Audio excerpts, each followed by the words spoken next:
Today is August the 26th, 2003. This is an interview with Mr. James F. Williams, born January 2nd, 1918. Interviewer is Robert Gardner. Place of the interview is Atlanta History Center. Mr. Williams, can you tell me what war or wars you served in, sir? I served in World War II, and I'm Jim Williams. How about Jim? Jim's good.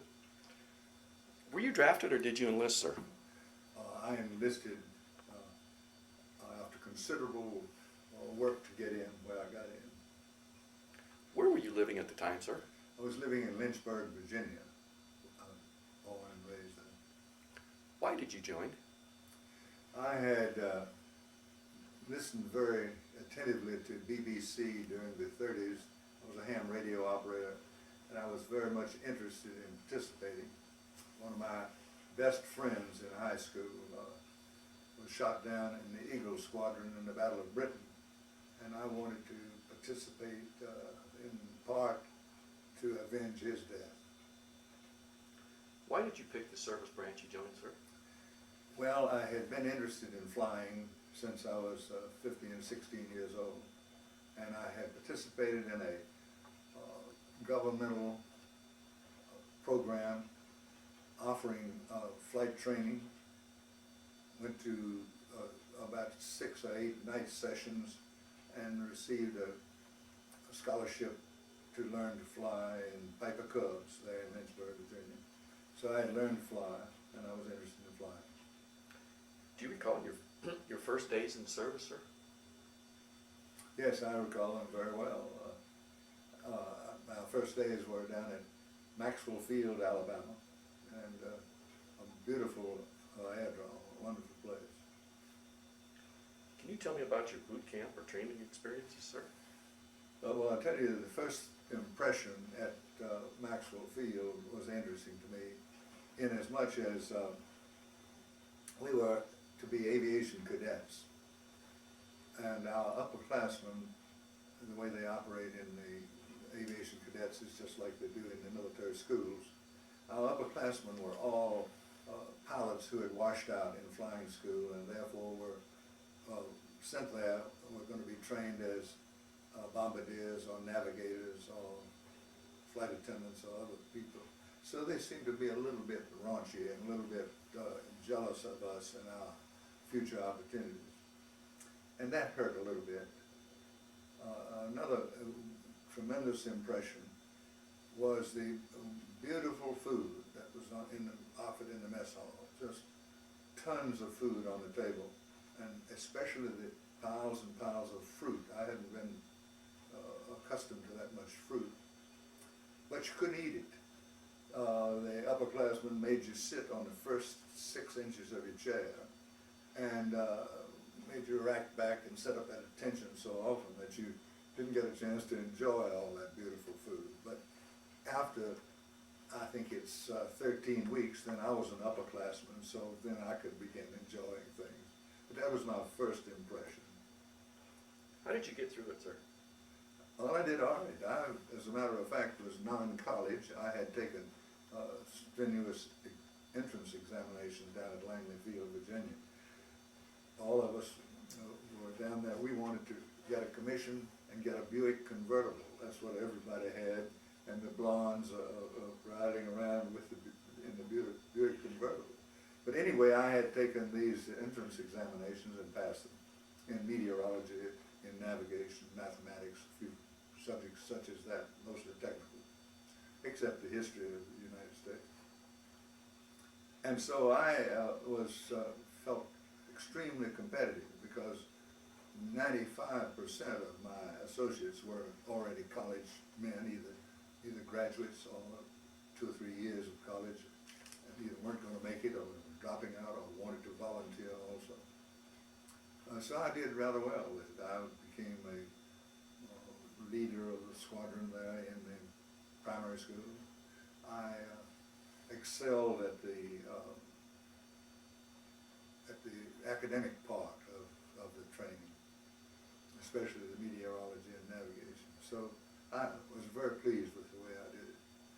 And then later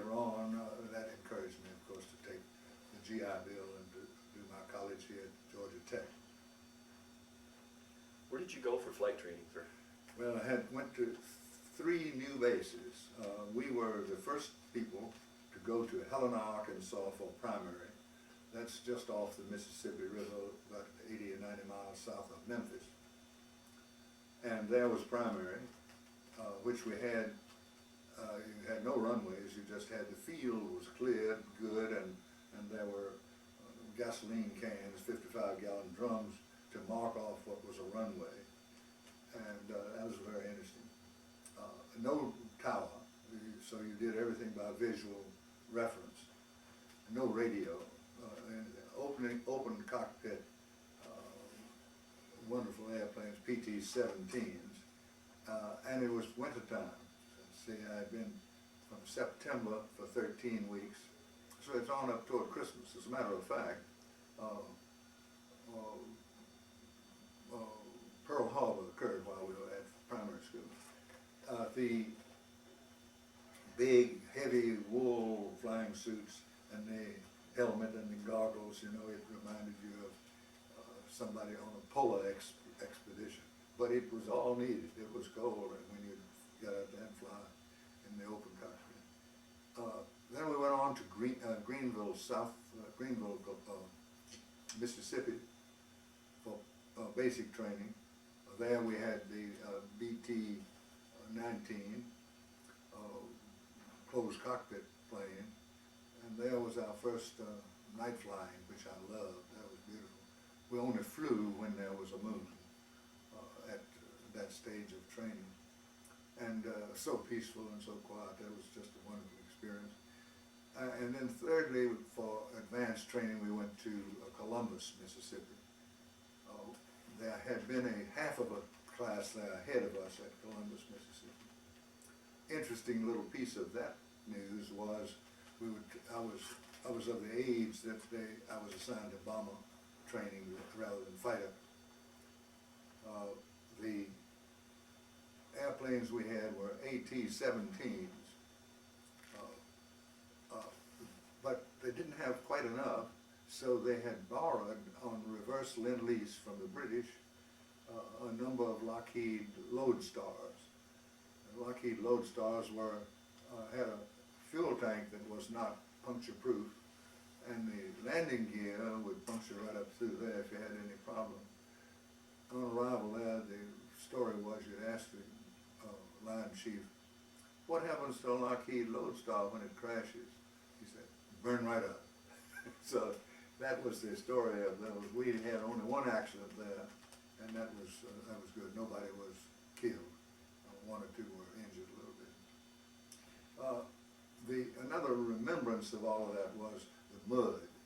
Everything was muddy throughout Arkansas and Mississippi and so forth. It maybe kids you about red clay in Georgia, but over there ain't nothing like the Mississippi mud. They had not had a chance to grow grass or to build roads, permanent roads, until during our stay, and then you could get rid of the mud a little bit. That's a great remembrance. What war did you actually serve in, sir? It was World War II. Where exactly did you go? Well, we went first, let me tell you a little bit before we went out of the United States, because we were interested in 2 or 3 things right away. I went to assignment in Maxwell Field, Louisiana in April of 1942 as a lieutenant, second lieutenant. Very soon we were assigned to fly out to Stockton, California, and patrol versus Japanese submarines if they appeared. You may remember, or some people might remember, that it was threatened that there were subs up and down the West Coast who were going to launch attacks upon us by method of balloons and so forth. So we would get up every morning at about 3 o'clock, go to the airplanes, get a little something to eat, crank up the engines, warm up the planes, and then sit in until well after daybreak to see if we could had a submarine alert. Did that for a little while. While out there, we trained on runways to participate in the Jimmy Doolittle raid. We didn't go, but we had a distance marked off on the runway, which was the length of the aircraft carrier that Doolittle eventually flew on. And we would get down to the end of the runway and crank the engines up full blast with both pilot and co-pilot. I was co-pilot then, standing on the brakes to hold it and get at full throttle, then release the feet together and spring down that thing, aiming to learn to take off with a full load on that short distance. Never found any submarines. Didn't get in the Doolittle thing. Came back to Maxwell Field and was sent to patrol between Galveston, Texas and Pensacola, Florida for submarines in the Gulf. And they were there at that time, German submarines. I never saw a submarine, but I did see an oil slick one morning. And there we would fly at daybreak and patrol back and forth. And if we were in Galveston, it would end up in Pensacola and vice versa. Then we went overseas by July of '42 to Africa, served in Africa, Italy, Sicily, and Italy. So those were overall the service. Interestingly, we started back at the Suez Canal at a place called Ismailia. Some people pronounce it Ismailia, on the Suez Canal. This was a British sort of fort, I guess you might call it. And it was like a country club. We would learn, I never had sailed before, learned a little about sailing on the Great Bitter Lake, which is halfway between Port Said on the north and Suez on the south. Very soon, though, we went into combat, flying at night to undertake to destroy German aircraft in the Western Desert. I can go into detail a little about that if it would be interesting to the tape. Please do. We had B-25s. They had no flame suppressors on them. They had open exhaust, of course, a twin engine, so you've got a big exhaust on each one. And off we went into the night, and soon were identified by the Germans on the radio. You'd hear the fireflies are coming. So we were just absolutely, totally visible up there. We lost our commanding officer on the first night of our squadron. I beg your pardon, of our group, of the whole group. He turned out to be a prisoner of war, was not injured, and was the commanding officer of Stalag Luft 1 in Germany for the rest of the war. But soon then, I flew a mission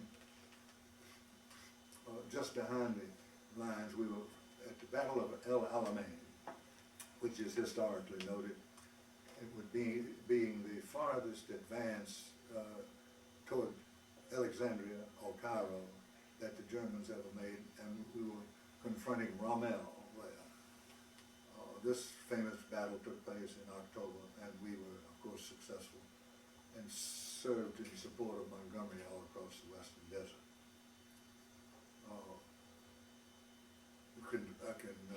I have a little illustration I could show of that if your camera will view it. Let me just unfold this. This is a cartoonish illustration of what our friends had called the Tunis Trek from back on the Suez Canal all across Africa until we had Rommel's forces exiting North Africa at Tunis. So you see that going all across there. I remember one thing very clearly. I thought and talked about the fact that if you had to have a war, this was the best place in the world to have a war. because you had nothing there but sand, very little buildup. A few little villages, a couple of 100 miles apart, and this across here is about 2,000 miles, about the distance across the United States. So we would do a lot of bombing, drive the troops back. They'd go for another couple of 100 miles and set up their camp again. We would load up our stuff in the bomb bay of the airplane, including a tent, and go flying off to get closer to the front lines again for the next sequence. We flew from there, we went to Sicily. We flew in support, of course, of the famous general who was, movies have been made about. His name is slipping me right at this moment, but everyone would know his name, and in a moment I might think of it. Anyway, we were bombing at Gela in Sicily, where they landed, where the Americans landed to fight the Italian people there. Mount Etna exploded once while we were there. We were enough distance from it so it didn't affect our airport at all. And I'm thinking of Rommel. We were, of course, not supporting Rommel. We were in opposition to him, but he had been extracted from that effort and taken back to Germany. After we got in, succeeded in that battle, we were transferred to Italy, up to Foggia, on the eastern coast, the Aegean side of Italy, where we bombed from there, bombing in support of Mark Clark, who was trying to march northward. We had several missions at Cassino, that's Monte Cassino, was a famous battle, I think, where the Germans had holed up in this, what do you call it, retreat, monastery, very heavily protected, and we had a number of people shot up there.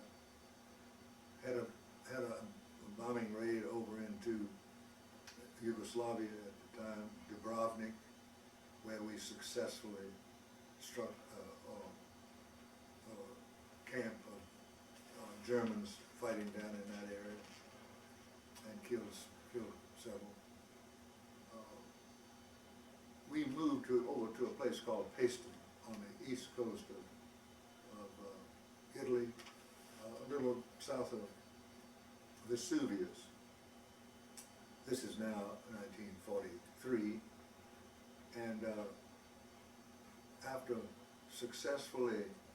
Mark Clark was successful in breaking through the lines there at the, I've forgotten now the name of the river, where incidentally Bob Dole was injured. We didn't know any of that at the time, but after that was successfully breaking through and they were headed toward Rome, we were told that we were going to go elsewhere and to leave our airplanes and move on toward Taranto, Italy, where we shipped out by ship and went to India-Burma theater. We left 80 airplanes there on the field at Paceman, and Vesuvius erupted about less than a month after we left, and did severe damage to all of those planes. I don't think it wiped them out, but they had a lot of damage. So that's enough of that, and then we had some battles over in India, flying into Burma. We received new airplanes over there, the B-25H's, H model with a 75 millimeter gun in the nose of it, and 8 50 caliber machine guns, 4 on each wing. And our job was to keep the railroad from Rangoon up to Myitkyina, keep it torn up, so the Japanese couldn't get supplies up to battle General Stilwell, who was in charge of protecting the building of the Burma Road into China. I came home from from there in April '44 and was assigned at Myrtle Beach, South Carolina, where I served until just after VJ Day. How did you stay in touch with your family, sir? We did. We wrote regularly. I wrote, I'm sure, every week, probably twice every week. And I had no girlfriend at the time. I wrote to my mother, and my father was dead. But we had no email. We had no cell phones. We had no telegraph. Just the snail mail, as they call it now. What was the food like? We had pretty bad food to begin with. First of all, all of our ground equipment was sunk on the Liberty ship in the Atlantic as they were going across. So we had only the airplanes and what we were able to carry of personal effects arriving in Africa. And so we received in reverse lend-lease the ground equipment necessary to maintain us from the British, including tents. We lived in tents all across North Africa. Bigger than a pup tent, big enough for two people really. Had the tent, and then you had a shelter over the tent to create an air pocket and to reduce the intense heat. We had better than sea rations, but only while we were at Ismailia. When we went on out, then the food got progressively more difficult. Just packaged food, C rations, K rations. So we didn't have it very easy on that. Did you have plenty of supplies, sir? We had all kinds of supplies, and plenty of petrol all the time, as they called it. Had plenty of bombs always available. And the food got better as we went on. When we got to Sicily and Italy, we sought eggs from the local population. And we would ride through the countryside, I recall that, in a Jeep, singing out, "Avez-vous any wolvies?" That was our pidgin English and French and Italian to get eggs, and they would come running over to the Jeep with some eggs if they had it, and we'd trade them cigarettes and $1 or so American money. So the food got better then. We had a lot of spam, and we made a number of spam, and most of us decided we didn't want any more spam after we got home. Did you feel any pressure or stress, sir? Yes, a little bit. Oh, yeah, absolutely. I mean, I think, in retrospect, I think the standing by was almost as difficult as the missions, as folks have talked about that. Hours and hours of stark, of extra boredom, punctuated by stark terror. I mean, that was the kind of thing you would experience as you would come in over the enemy territory, over the target, and the anti-aircraft would begin exploding. When you finally appreciated the fact that whenever you saw it, you were surviving, in retrospect, it became a little easier to handle that way. The anticipation and the worry that you were just about to be shot down was a little bit stressful. Well, pretty stressful. As a matter of fact, we had people, 2 or 3, that had to take, I forgot what they called it, seemed to me it was chapter 13 or something, who had to get relieved because they just couldn't handle it and they were dangerous to the crew. Was there something special you did for good luck, sir? No, I didn't have a rabbit's foot. Well, I did have I think a lot of people did this. I had what they called can't remember it now, a $1 bill that was signed by all your buddies. And we kept that in the wallet. I still have that in a safe deposit box at home. But I can't recognize many of the signatures.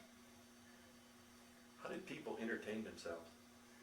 Well, we had very little. We had horseshoes, I remember. Of course, remember now we had a sandy desert with nothing but tents. and occasionally a sandstorm, which would just blow up and you couldn't see 50 feet in front of you. And they're not every day, but every now and then. We had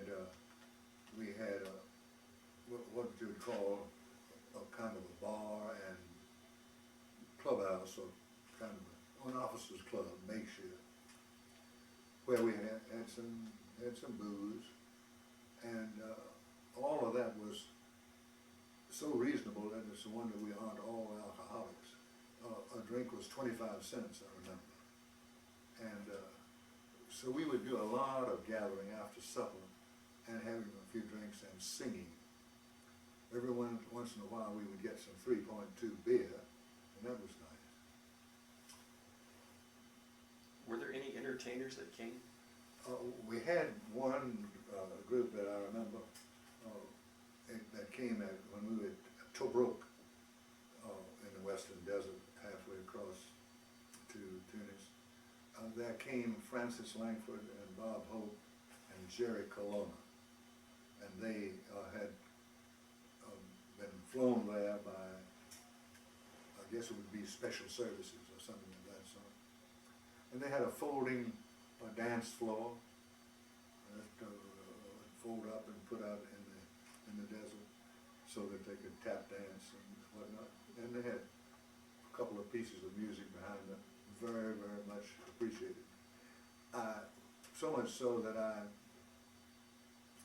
had a great love for the USO from the time I served there all through until recent years, and I still support the USO. Did you get an opportunity to go on leave and do any traveling while you were in the service? Yes, I did a little bit, and I must admit that I'm ashamed of not keeping a log or anything like that, but I saw a great deal. First of all, when we got to Ismailia in Egypt, and the desert was all new to everybody, and everything was black. You didn't have cities lighted up or anything like that at all. You were just flying in an inkwell, you might say. We had a chance to learn to navigate a little bit by flying up into Palestine, toward Tel Aviv and toward Jerusalem, and back, which was more removed from the lines, and there was an occasional light or two that you could spot up there. And then later I got to spend a weekend up in Jerusalem and over Bethlehem and see those icons and those places where Jesus was appeared. In India, I got a chance to go to Kashmir and visit up there on the lake and rent a houseboat and live for about 3 or 4 days. That was quite interesting. Of course, I got into Cairo, Egypt, at the Great Shepherd Hotel, a wonderful place. And then over in Italy, of course, we saw a good bit of Naples. I didn't get to see Rome at that time. I got to Sorrento and Amalfi, 2 or 3 places there in Italy when we were based in Paceman. Yeah, I had some nice visits. Had a weekend at Taormina in Sicily, which is a lovely resort spot. Just south of Messina. Messina being at the straits between Sicily and Italy. Oh, I had enough chances to see around there. Do you recall any particularly humorous or unusual events, sir? I think of one now that was fairly humorous. We were based and worked with the British and mainly the South Africans and some Australians. They were flying A-20s, and we were, which is a twin-engine, lightweight bomber. We were flying B-25s, and so we were housed near each other in flying the missions in the western desert. So over to and we would meet from time to time and sing and tell jokes. And so one evening they brought in supposedly a couple of German flyers that they had captured. All had this German brigade and whatnot, pretended that they couldn't talk, and they were telling us all about how they were gonna beat us and this, that, and the other. And after about 30 minutes of it, or seemed like forever, the joke broke down, and it turned out that they were Australian friends who had found these uniforms out in the desert and had brought them in and dressed up. And that was pretty much fun. Do you have any photographs, sir? I have one, yeah, I have a couple. I've got one here that, I don't know whether you can see it. This is our operations office in the middle of the desert. And this is yours truly right here, Lieutenant James F. Williams. And this is our other officers in that group. I have another photograph. Did you get that? Yes, sir. This is a photograph of the great Lieutenant Williams upon receipt of his lieutenant's wings in Columbus, Mississippi in April 1942. Oh, that's a great treasure, sir. And then this is a current James F. Williams with 80 plus years on him. Oh, thank you, sir. Times do change. Not too much. Not too much. I've got one more thing I can show you, if you can zoom in on it very closely. This is a dedication plaque at the Air Force Academy in Colorado, where the 12th Bomb Group, in which I served as the operations officer, has placed this plaque there, among others, on a 10-foot wall, 3.5 feet high, which is to receive plaques in dedication to those who lost their lives in the service with each particular group that has placed a plaque there. It's wonderful, thank you. I don't have anything much more. I hope you got that cartoon across there. Oh, yes, sir. I hope that registered, because that was a year and a half battle. Not every day, of course, but Do you recall the day your service ended? I don't recall the exact day. I recall generally the day. My terminal leave ended the 10th of November 1945, and I had, I believe, about 6 weeks leave accumulated. So about 6 weeks before that, say the last of September, I was released at Indiantown Gap in Pennsylvania. And I do remember the day, as a matter of fact, that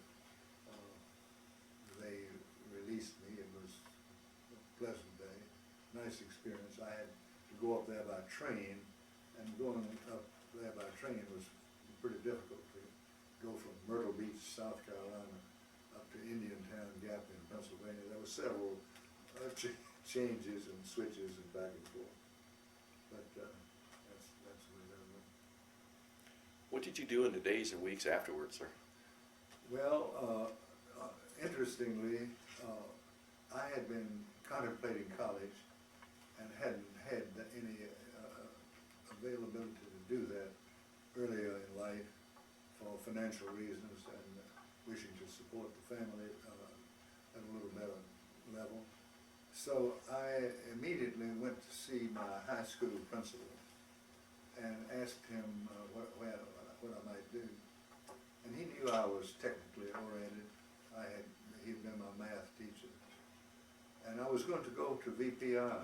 And he said, well, Jim, or James he called me, I think, with your abilities and your record, why don't you go to Georgia Tech? It won't cost you any more, since the GI Bill will help. And that its rank is higher, more widely recognized in the country. So I applied by telephone to Georgia Tech and was accepted in a pre-freshman program that would last for, I think it was 6 weeks. They had to find out, you know, if we could still multiply and divide, did we know anything about history or English or, you know, that sort of thing. So I came as a pre-freshman, and right away my telephone came on down in September,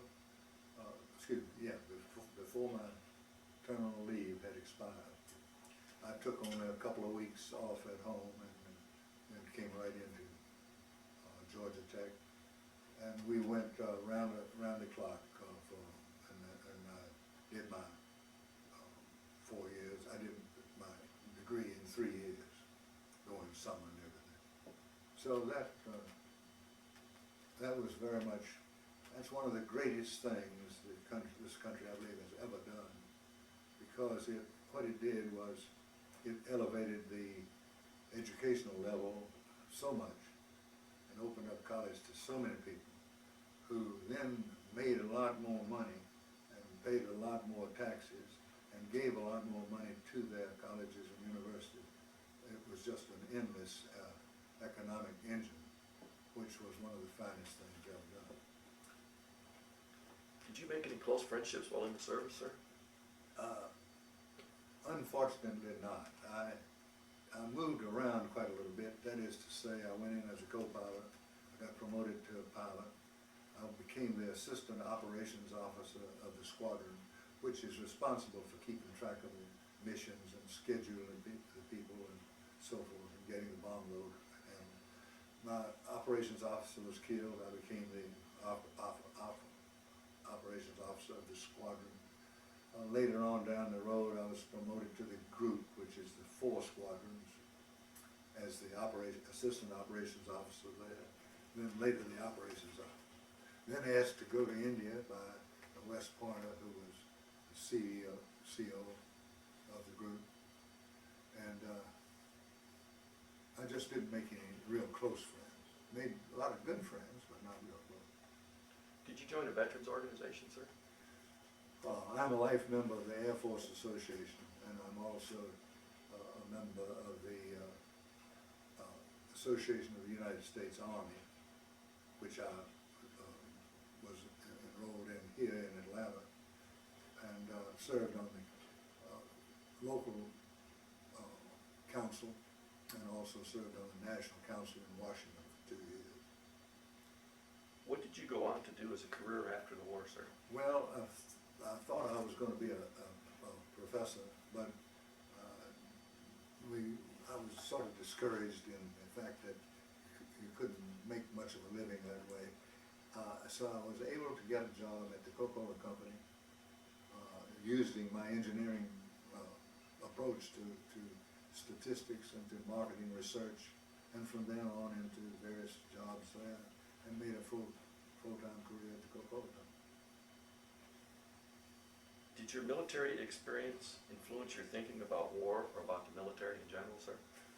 Well, yes and no, somewhat. For example, soon after we were assigned to go, well, before we were assigned to go overseas, when I was based at Maxwell Field, Louisiana, I applied for a regular commission. I thought, well, I'm delighted I had my commission as a lieutenant. I would like to serve a career in the military, and I would have liked that. I'm certain. I received when we were in Cairo, Egypt, by the time we were based in Egypt, and the headquarters in Cairo received a notice to me and a notice in general that the Army and the Army Air Corps would be giving out no more permanent commissions during the war. There'd only be, you'd have to apply after the war, or even just rely on your reserve commission.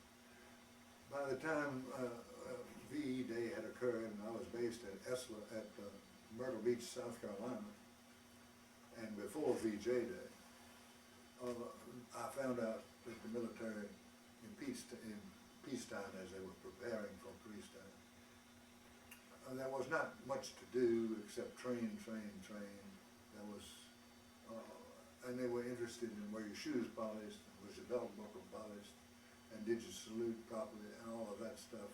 More so than in the war, everybody was your buddy, and you were doing a job, so I forgot that. And, but yeah, but war ought to be the very last thing any nation engages in, but there are times of necessity. And in the 30s and late 30s and the early 40s, it was time. We had to challenge the Japanese and the Germans, else we would be living in an entirely different world. Do you attend any reunions, sir? Don't do that, I'm sorry. I don't know if you've known people who are big football stars in college and never get over football, and the people who did go to the war and it was so dramatic for them that they go.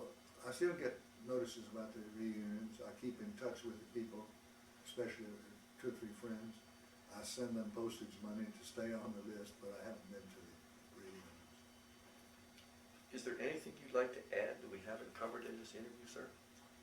Well, I wouldn't mind bragging a little moment to indicate that I did receive, I flew 67 missions, 55 of them in Africa and Italy, and as I have said, was an operations officer.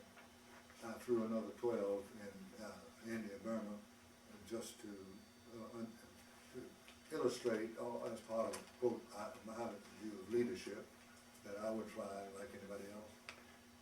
I received the Air Medal and 6 oak leaf clusters, and I received a Distinguished Flying Cross for bringing in a crippled plane on March the 31st, 1943, after a harrowing attack on the aerodrome at Sfax in Tunis,